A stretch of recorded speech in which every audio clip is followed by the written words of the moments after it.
بسم الله الرحمن الرحیم. جنت د الله د لویو نعمتونو یو نعمت دی. باید هر انسان دا کوشش وکړي چې څنګه الله سبحانه و تعالی راضي کم او هغه ماته جنت راکړي او جنت حاصل کما. جنت یو داسې نعمت دی چې لا تر اوسه پورې سترګو لیدلی نه دی ولا اذن سمعت او وګونو اورېدلی. داسې نعمتونه پکې الله سبحانه و تعالی تیار کړي دي چې انسان د ذهن نه بالکل هغه ډېر اوچت دي. دا د دنیا نعمتونه د هغې مقابله کې هیڅ هم نه دي او نه د جنت خیالات چې هغه د هغې څرنګوالی اوسه پورې د انسانانو په زړونو کې تېر شوی نه دی چې هغه څومره ښکلی دی، څومره ښایسته دی.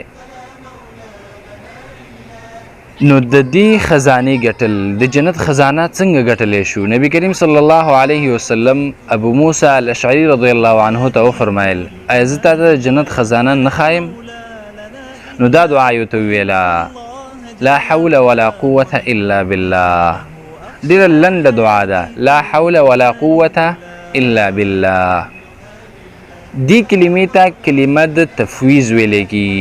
معنا دا چې هر څه الله سبحانه و تعالی ته سپارل او د دې کلمې ویلو دپاره څه خاص وخت نشته دی. انسان هر وخت ویلی شي او خاص کر د غم او د فکرمندۍ په حالت کې ویل پکار دی. والسلام علیکم ورحمة الله وبرکاته.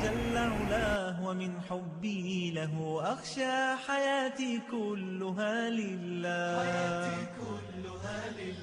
فلا مولى لنا إلا حياتي كلها لله فلا مولى لنا إلا